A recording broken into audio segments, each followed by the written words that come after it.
প্রভাসের ছুপি হুই যে আপকামিং যে সিনেমা, হ্যাঁ ওটাকে লুকোনো চুরুনি বলা হচ্ছে, কেননা ফৌজি যেটা সেটা একদম চুপি ছাটি শুটিং হয়েছে। তো অনেকেই তোমরা ভাবছো বোধহয় এই সিনেমাটা শুটিং কিন্তু হচ্ছে না, কিন্তু একদম কিন্তু এটা দুটো শিডিউল কিন্তু শুট হয়ে গেছে এবং শুটিং কিন্তু মানে কন্টিনিউ হয়েই যাচ্ছে। প্রভাস এই যে বাইরে গেছিল তার হেলথের জন্য এবং সিনেমাটা প্রচার করতে, যেটা কালকে যে জাপানে রিলিজ করতে, তো প্রচার করে আসার পর কিন্তু সে আবার জয়েন করে নিচ্ছে ফৌজি শুটিং। এবার তোমাদের মধ্যে অনেককেই, যদি আমি এই প্রশ্নটা করি যে তোমরা কোন সিনেমাটার জন্য ওয়েট করে আছো প্রভাস, তোমাদের মধ্যে অনেকেই কিন্তু অ্যান্সার দেবে যে স্পিরিট বা কালকি 2 বা সালার 2। কিন্তু এই দেখো এই যে সিনেমাটা ফৌজি, এটা কিন্তু অনেকটা কালকির মতো ধামাল করতে চলেছে। কালকি যেমন দেখো, কালকি যখন রিলিজ করেছিল তখন এটা প্রজেক্ট কে নাম ছিল। তো অনেকেই কিন্তু যাদেরই জিজ্ঞেস করা হয়েছিল তখন কিন্তু কি কি সিনেমা চলছিল, একটা সালার ছিল, একটা কালকি ছিল এবং আদি পুরুষ ছিল। তো অনেকেই ম্যাক্সিমাম মানুষ কিন্তু এটার অ্যান্সার দিচ্ছিল সালার বা আদি পুরুষ। কিন্তু যখনই কালকির একটা ছোট টিজার রিলিজ করে সবাই কিন্তু ওর কালকিটা কি অ্যাকচুয়ালি যে সিনেমাটা হচ্ছে সবাই কিন্তু লাস্টে ওর দিকে টানে। এবং সব থেকে বেশি কামাও সিনেমা এই তিনটের মধ্যে যদি হয় সেটা কিন্তু কালকি। কালকি প্রচুর রেকর্ড ব্রেক করেছে। এই ফৌজিটাও কিন্তু সেরকমই হতে চলেছে। হানু রাঘবাপুরী যে ডিরেক্টর, সে কিন্তু একটা আলাদা ওয়ার্ল্ড তৈরি করতে চলেছে। না, আলাদা ওয়ার্ল্ড মানে এই নয় যে একটা অন্য কোনো জগতে নিয়ে চলে যাবে বা অন্য কোনো গ্রহতে নিয়ে চলে যাবে, একদমই সেটা নয়। যেমন সালারে তোমরা দেখেছো যে খান স্যার এই যে যে আলাদা আলাদা জগৎ, যেমন কালকিতে দেখেছো যে একটা আলাদা একটা চেম্বার ছিল যেখানে বাচ্চাদের জন্ম দেওয়ানো হতো।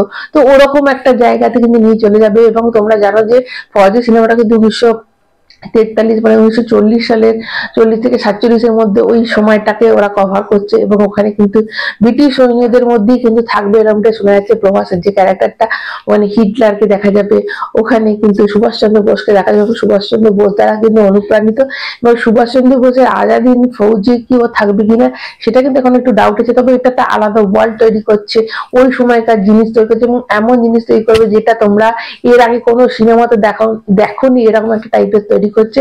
এবং তোমরা জানো যে হানু রাঘবাপুরী কিন্তু অ্যাকচুয়ালি রোমান্টিক সিনেমা করতে অভ্যস্ত। তো এরকম ধরনের সিনেমা এই প্রথম করছে এবং অবশ্যই সিনেমাটা তো একটা লাভ স্টোরির একটা অ্যাঙ্গেল থাকবে, কিন্তু তার সাথে কিন্তু ফাইট, যে ফ্রিডম ফাইট যেটা হবে সেটা কিন্তু ভালো মতো দেখানো হবে, যা আগে কখনো দেখানো হয়নি এরকমটাই কিন্তু সে বলছে। দেখো এই যে ফৌজি নামটা করছে, এই ফৌজি নামটা কিন্তু অরিজিনাল সিনেমাটার নাম নয়। এই ফৌজির নামটা কিন্তু চেঞ্জ হতে পারে। দেখো যেমন কালকি থেকে প্রথমে প্রজেক্ট কে বলা হতো, তারপরে কিন্তু কালকি নামটা হয়েছিল।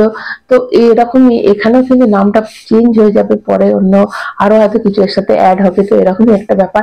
এবং যতক্ষণ এবার এই সিনেমার শুটিং শেষ হওয়ার পরে কিন্তু স্পিরিটে হাট দেবে প্রভাস এবং স্পিরিটে শুটিং করবে, সেটা মিড অফ ইয়ার হয়ে যাবে, এই বছরের মাঝামাঝি সময় হবে। এবং যতক্ষণ রাজা সাহেব যখন রিলিজ করবে তারপরে কিন্তু এর টিজার বলো বা এর আপডেট আসতে থাকবে। যতক্ষণ রাজা সাহেব হলে রিলিজ করছে ততক্ষণ কিন্তু এর সবকিছু গোপনেই রয়েছে। এবং তোমাদের যেটা বলি যে প্রভাসের সিনেমার একটা কি মানে ভালো দিক আছে, অন্যান্য হিরোদের কি হয় সেই মেন থাকে, কিন্তু প্রভাসের সিনেমায় দেখবে মানে প্রভাস থাকাকালীন বাকি অন্য অন্য জিনিসগুলোকে গুরুত্ব দেওয়া হয়।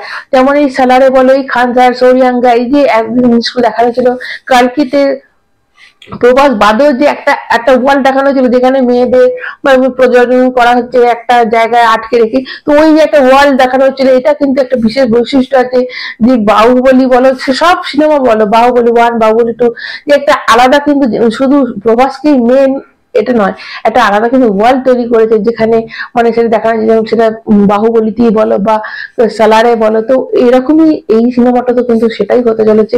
এবার এই সিনেমার শুটিং কিন্তু আর বেশি বাকি নেই, আর খুব অল্পই আছে। প্রভাস কিন্তু এখন অবশ্যই শুটিং এ রয়েছে, ফৌজি শুটিং এ রয়েছে।